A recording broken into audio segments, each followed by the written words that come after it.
Opinion photo illustration by Lynn Lucian / The Daily Beast. On Sunday evening, the Weinstein Company's board of directors reached the conclusion that in light of new information about misconduct by Harvey Weinstein that has emerged in the past few days, his employment with the Weinstein Company is terminated, effective immediately. The damage, however, was already done.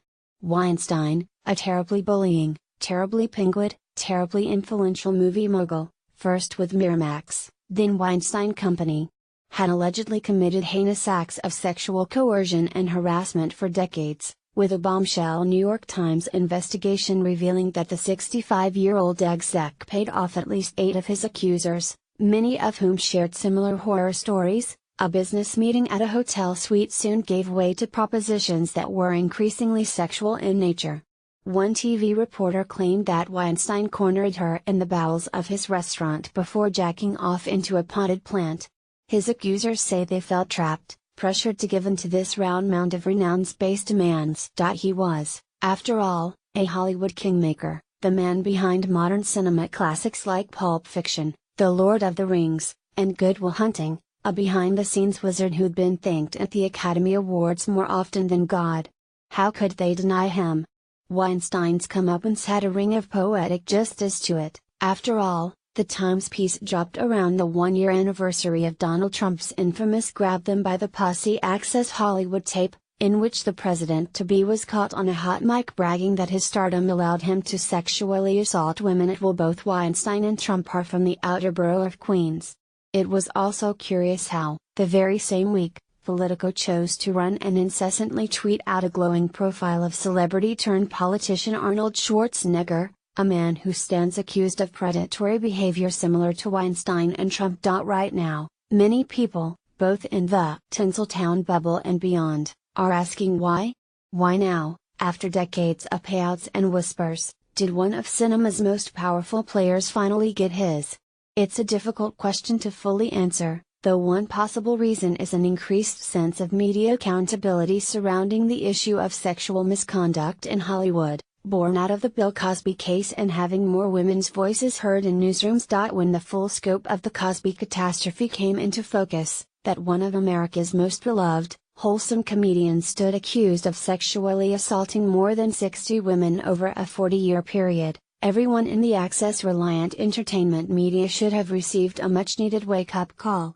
They were, in a sense, complicit, churning out profile after pasteurized profile, that helped fuel the Cosby mythos. Even right as the horrifying Cosby testimonies were coming to light, former Newsweek editor Mark Whitaker was peddling a 544-page biography of the funny man scrubbed of any rape allegations. Weinstein was even more well-connected in the New York media landscape than Cosby, with numerous friends in very high places. He'd infamously launched Talk magazine with editor Tina Brown, and seemingly, between the ad dollars he spent and the access he could no doubt provide or withhold, had the cachet to get stories killed. In the wake of the Times expose, Page 6 ran a story maintaining that New York Magazine had its own Harvey Weinstein blockbuster locked and loaded a year ago, but it disappeared after a meeting between the power broker and the publication's editor-in-chief. Adam Moss. New York denies this.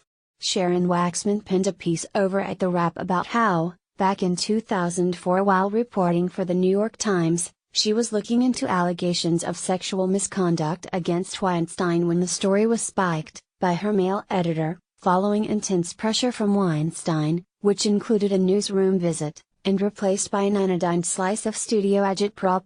Weinstein even got away with dragging a New York Observer reporter around in a headlock on a New York City street in front of reporters, photographers, and revelers, according to The Cut's Rebecca Traister, who says she witnessed the episode firsthand.